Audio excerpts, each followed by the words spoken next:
என்னையா ஒரு தடவை கட்டி பிடிச்சு பாட்டு பாடிட்டா அதோட மங்களம் பாட்டுட்டத தனி குளத்துல உனக்காக ஊத்தி விடிய விடிய காத்துட்டு இருக்கிறத மறந்துட்டியா? 2 நாளா வேலைக்கு போயிட்டு இருக்கேன், அதான் வர முடியல. வேலையா? என்னையா திடீர்னு கட்சி மாறிட்ட? 2 நாளைக்கு முன்னால நான் நீயும் சனிக்குளத்துல திருடினத சொர்ணக்கா பாத்துட்டாங்க. இனிமே சனிக்குளத்துல திருடக்கூடாதுன்னு சொல்லி குழந்தைய மேல சத்தியம் பண்ண சொன்னாங்க. அதான் பண்ணி கொடுத்துட்டேன். அறிவு இருக்கா? சத்தியம் பண்ணி கொடுனா ஏதாவது ஒப்புக்கு சப்பான பண்ண வேண்டியதானே. உன்னை யார் யார் குழந்தைங்க மேலதான் சத்தியம் பண்ண சொன்னா? இல்ல, சத்தியம் என்னாட்டி இனிமே குழந்தை என்னைக்குமே உங்களோட பேசாதுன்னு சொன்னாங்க. அதனாலதான் சீரியஸா பண்ணி கொடுத்துட்டேன். சரி, நீ சத்தியம் பண்ணிட்ட. நாளைல இருந்து செலவுக்கு நான் என்ன பண்றது? நான் தானே சத்தியம் பண்ணிக்கிறேன். நீ வழக்கம் போல சனிக்குளத்துல முங்கி எந்திரிச்சிரு. அது எப்படி? புருஷனுக்கு ஒரு நியாயம், பொண்டாட்டிக்கு ஒரு நியாயமா? இது புருஷன் பொண்டாட்டியா? ஆயிஷே யோ, டவுன் காரியங்கிறது சரியா தானே இருக்கு. காரியம் முடிஞ்சது கழட்டிக்க பாக்குறியா? அப்படி ஏதாவது ஒரு நினைப்பு வந்துச்சு தொலைச்சு போடுவேன். என்ன புருஷன் பொண்டாட்டினே முடிவு பண்ணிட்டியா? என்னையா நீ பாட்டுக்கு கண்டேத்தமா கட்டி பிடிச்சிட்ட, நான் இன்னொரு துணியை கட்டிக்க முடியும்? சரி, இப்ப என்ன பண்ணுங்கிற சொல்லு. இப்படி வா.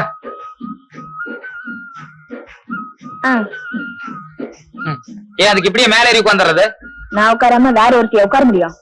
தெரியாம ராத்திரில உங்ககிட்ட வந்து மாட்டிக்கிட்டேன். இந்த நாளைல இருந்து நீ எங்க வேலை பாக்குறியோ அங்கேயே எனக்கு ஒரு வேலை பார்த்து கொடு. நான் ஆம்பளை, ஏதோ ஒரு வேலைக்கு போக முடியும். நீ பொம்பளை, உனக்கு என்ன வேலை தெரியும்? என்ன வேலையா? இந்த பாரியா, இந்த ஊர்ல முறுக்கு சுத்துறதுல எங்க அம்மா தான் பேர் எடுத்தவங்க. அந்த தொழில் அப்படியே என்கிட்ட இருக்கு. ஒரு 2000 ரூபாய் என்ன கொடு, நம்ம 2 பேரும் முறுக்கு வியாபாரம் ஆரம்பிச்சு ஒரு 3 மாசத்துல 20000 ரூபாய் சம்பாதிச்சு கொடுக்குறேன். 20,000ங்களா? 2000 ரூபாய் 20,000 ரூபாய் சம்பாதிக்க முடியுமா? நிஜமா? இப்ப 2000 ரூபாய்க்கு நான் என்ன பண்றது? நிதானமா யோசிக்கலாம். எனக்கு பசிக்குது, சாப்பிடலாமா?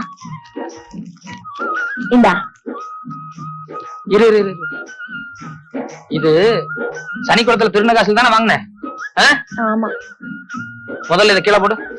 பசிக்குதியா? இப்பதான் புருஷன் பொண்டாட்டி சத்தியம் பண்ண. முதல்ல அதை கீழே கொட்டு. இன்னைக்கு தானே சத்தியம் போட்டு நாளைல இருந்து வச்சுக்கலாம். கீழே கொட்டுங்கிறேன். பசிக்குதியா? ஐயோ, பசிக்குதியா? 2000 ரூபாய் பசிக்குதியா? முதல்ல 2000 ரூபாய்க்கு யோசனை பேசாம இரு. இந்த பாரியா, எனக்கு பசிய மறக்கிறதுக்கு ஒரு யோசனை சொல்லு. 2000 ரூபாய்க்கு நான் ஒரு யோசனை சொல்றேன். நிஜமா? நிஜமா. இப்போ நான் உன் பசிய மறக்க வைக்கணும். உன் பசிய மறக்க வைக்கணும்னா என்ன தேடுற? இல்ல, உன் பசிய மறக்க வைக்கணும்னா அதுக்கு ஒரு ஒதுக்குப்புறமான இடம் வேணும். அதான் பாக்குறேன். அது எப்படி? ஒதுக்குப்புறமான இடம் கிடைச்சா எப்படி பசிய மறக்க வைப்ப? எப்படியா?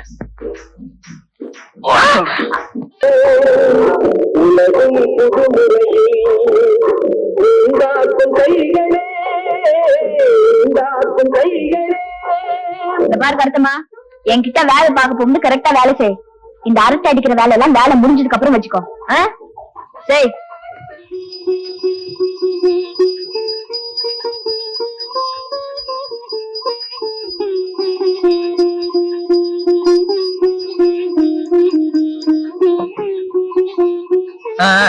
எல்லாம் விழுந்து கும்பிட்டுக்கோங்க.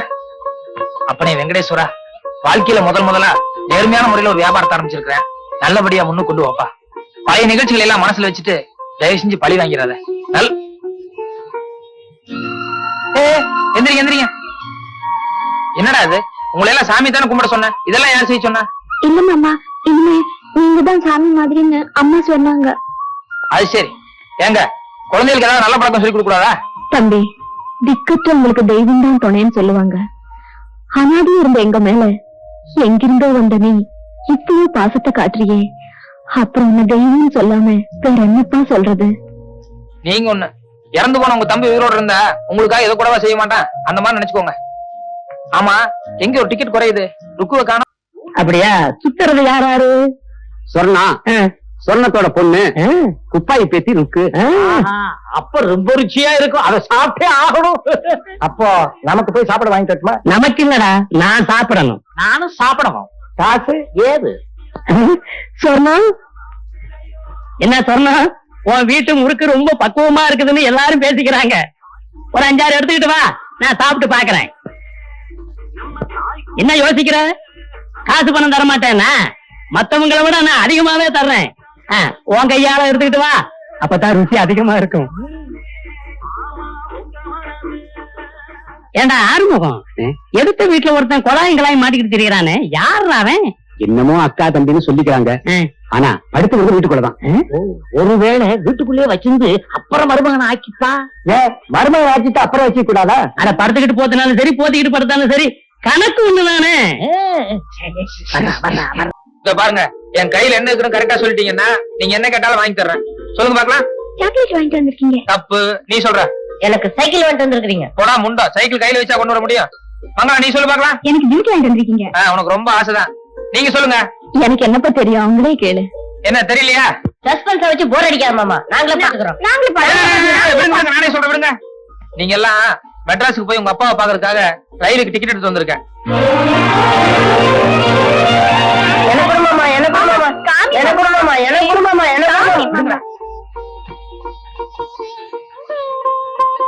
இந்தாங்க, இது அவர் பாக்குறதுக்கான ஆர்டர். சாயங்காலம் 6 மணிக்கு ட்ரெயின். நீங்க குழந்தைங்க எல்லாம் போயிட்டு வந்துருங்க. அதெல்லாம் தம்பி, எங்களை மட்டும் போக சொல்றேன். அவர் உன்னை பாக்கணும்னு எவ்வளவு ஆசையை துடிச்சிட்டு இருக்காரு. வாஸ்து தாங்க, ஆனா இந்த நேரத்துல நான் அவரை பார்த்தா எல்லாமே கட்டுறோம். யாரும் கிட்ட போயிடுமா? அது அதாவது இந்த மாசத்துல இருந்து வியாபார சீசன் ஆரம்பிக்குதுல்ல, அதனால நான் அங்கேயும் சுத்தி இருந்தோம்னா வியாபாரம் கட்டும். அதை சொல்ல வந்தேன். அது ஒண்ணும் பரவாயில்ல, ஃபேக்டரிக்கு 2 நாள் லீவ் போட்டு எல்லாரும் சேர்ந்தே போயிட்டு வருவோம். இத பாருங்க, இன்னொரு டிக்கெட் எடுக்கணும்னா ரொம்ப கஷ்டம். நீங்க குழந்தைங்க எல்லாம் போயிட்டு வாங்க. ஒண்ணும் பேசாதீங்க. ட்ரெயின் சாயங்காலம் 6 மணிக்கு. நீங்க குழந்தைங்க எல்லாம் போறீங்க. ஒண்ணும் பேசாதீங்க, பேசாம இருங்க. எங்கோடா அட வாப்பா, எங்க ஆசையா 2 வார்த்தை பேசலாம்னா ஆளு கண்ணுக்கே கிடைக்க மாட்டேங்கிறியே. எங்க டவுனுக்கு போயிட்டு வரையா? ஆமாங்க, இன்னைக்கு திருவள்ளூர் சந்தை இல்ல, அதான் மாடு பிடிக்கலாமேன்னு போயிருந்தேன். அப்படியா? தள்ளி உட்கார. வா வா, உட்கார் உட்கார் உட்கார். ஆமா, ஏர் ஓட்டுறதுல இருந்து கவலை அடிக்கிற வரைக்கும் நிறைய மாடுகள் இருக்க. அப்புறம் எதுக்கு மாடு? அதெல்லாம் இருக்குதுங்க. நம்ம கறவை மாடு மடி வெட்டி போச்சு, அதான் புதுசா மாடு பிடிக்கலாமேன்னு போயிருந்தேன். நமக்கு ஒண்ணும் ஒத்து வரலீங்க, அதான் வந்துட்டேன். உள்ளூர்ல சொந்தத்திலே இருக்கு, இதை விட்டுட்டு அசலூர் போயிருக்கீங்க. சொரணத்தோட பொண்ணு தலகாலன்னு வளர்ந்து இருக்கா, நீயோ அவருக்கு முறமாப்பிள. கொண்டாடி சித்து போன கவலையிலேயே இருந்தா எப்படி? சொரணத்தோட பொண்ணு கல்யாணம் பண்ணிக்க ஏற்பாடு பண்ண வேண்டியதானே? அதை சொல்ல வர்றான் அவன். சொரண வீட்டு சம்பந்தம் நமக்கு ஒத்து வராதுங்க. ஏன்னா முருகப்பன் கொலைகேஸ்ல மாட்டிக்கிட்டப்ப கூட நான் அதை கண்டுக்கலைங்க. அதுக்கப்புறம் ரொம்ப நாளா அரசு மரத்தடையில இருந்தாங்க, அப்ப கூட அவங்களுக்கு நான் எந்த உதவியும் செய்யலைங்க. இப்ப அவங்க வசதியா இருக்காங்க. இப்ப நான் போய் பொண்ணு கேட்டா அது நம்ம மரியாதையை நாமே கெடுத்துக்கிட்ட மாதிரி ஆயிடுங்க. அட நீ ஒண்ணு எல்லா நேரத்திலயும் ஒருத்தர் உதவி பண்ண முடியுமா? ஏதோ அந்த நேரத்துல நீ கஷ்டத்துல இருந்த, இப்ப அவங்களும் நல்லா இருக்காங்க, நீயும் நல்லா இருக்க. தாயோட புள்ள தட்டியோட பானேன்னு ஒன்னா தேர்ந்துக்க வேண்டியதானப்பா. கவுண்டர் சொல்றாருன்னா, சொரணத்து வீட்டோட டவுன்கார பையன் ஒருத்தன் இருக்கான், அவனுக்கும் சொரணத்துக்கு ஏதோ இருக்கிறதா கஷ்டப்பட்டான ஊருக்குள்ள பேசிக்கிறான். நீ சொரணத்தோட பண்ண கல்யாணம் பண்ணிக்கிட்டேன்னா அந்த வீட்டோட மாப்பிளையா போயிடலாம், அந்த பையனை அங்கிருந்து விரட்டிடலாம், சொரணத்து பிறகு கெட்ட பேரையும் தொடச்சிடலாம்.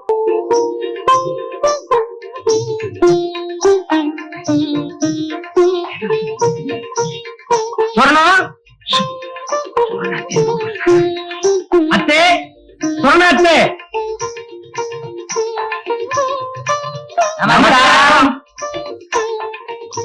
சௌக்கியமா இருக்கீங்களா அத்தே?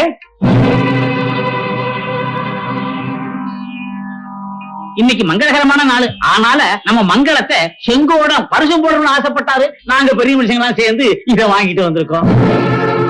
முருகப்பண்ண ஜெயிலுக்கு போய் நீங்க ஆதரவு இல்லாம கஷ்டப்படுறத நினைச்சு எங்க செங்கோடன ரொம்ப மனசு நொந்து போயிட்டாரு. இந்த குடும்பத்துக்கு ஏதாவது ஒரு நல்ல காரியம் செய்யணுமேன்னு ராப்பகலா என்கிட்ட ரோசனை கேட்டாரு. நான் தான் இந்த ரோசனைய சொன்னேன். அப்பன் ஜெயிலுக்கு போறதுனால அடுத்த பொண்ணுக்கு பரிசம் போட தாய்க்கப்படுவான். அப்படியே போட முன் வந்தாலும் எக்கு தப்பா சீர்கப்பான். இதையெல்லாம் யோசிச்சுட்டான் நம்ம செங்கோடன பொண்ணை கட்டிக்கிறதா முடிவு எடுத்துட்டாரு.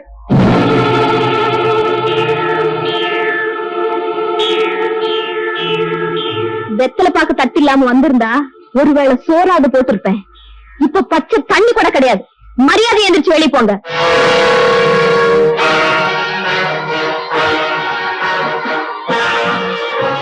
வெளியே போ சொன்னேன், காதுல விழுங்க. வார்த்தை அளந்து பேச சொல்லணும். ஏதோ சொந்த பந்தம் விட்டுடக்கூடாதுன்னு வாசல் தேடி வந்தா மரியாதை எல்லாம் பேசுறியே. அன்னைக்கு அரசு மரத்தடியில அனாதைய ஆதரவு இல்லாம கிடந்து காட்டாத அக்கறை இப்ப என்னையா வந்தது? அன்னைக்கு எங்களை சொந்தக்காரங்கன்னு காட்டிக்க நீ வெக்கப்பட்ட, இன்னைக்கு உன்ன சொந்தக்காரங்கன்னு சொல்லிக்க நாங்க வெக்கப்படுறோம். என் பொண்ணுக்கு எப்படி மாப்பிளை பாக்கணும்னு எனக்கு தெரியும். முதல்ல நீ இடத்த காலி பண்ணு.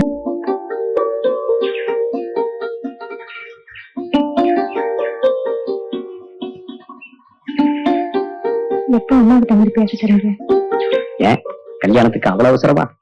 அதுக்கு இல்ல, நாம தினம் இப்படி தனியா சந்திச்சு பேசிட்டு இருக்கிறத யாராவது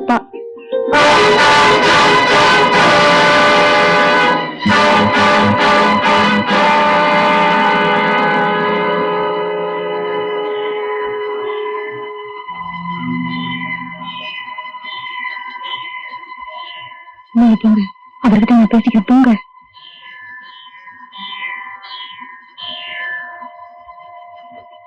கொஞ்சம் நில்லுங்க.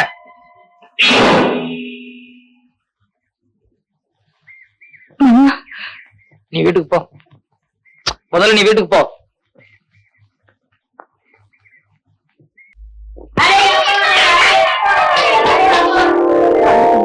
அவர்கிட்ட இருந்து தபால் வந்திருக்கு. அவரும் கல்யாணத்துக்கு வர்றதுக்கு வக்கீல் ஏதோ ஏற்பாடு பண்ணிருக்காரா? ரொம்ப சந்தோஷங்க. ஏதோ நீ எங்க குடும்பத்துக்கு வந்ததுக்கு அப்புறம் தான் எங்களுக்கு மறுபடியும் நல்ல காலம் பிறந்திருக்கு. நீ சும்மா இல்லடா, நானும் இன்னும் முழுசா கேட்கல. வாமா, உள்ள போய் இன்னொரு வாட்டி படிச்சு காமிமா.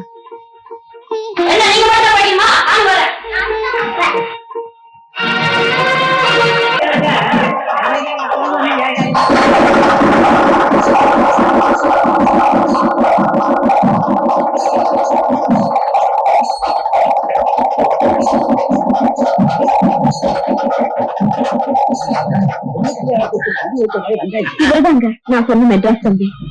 இப்ப நாளா நம்ம குடும்பத்துக்கு தெய்வம் மாதிரி ஆதரவா இருந்தது இவருதான். ஆமா முருகப்பா, ஆனா அந்த மாதிரி வீதியில இருக்கிற ஒரு குடும்பம் இன்னைக்கு இந்த அளவுக்கு வசந்த இருக்குதுன்னா அதுக்கு தம்பி தான் காரணம். இங்க இவன் யோகியதை என்னங்கிறது மட்டும்தான் உங்களுக்கு தெரியும். ஆனா இவன் பூர்வீகத்தை நான் சொல்றேன். காசுக்காக ஆசைப்பட்டு பொய் சாட்சி சொல்லி என்னை ஜெயிலுக்கு அனுப்பின அயோக்கியனே இவன்.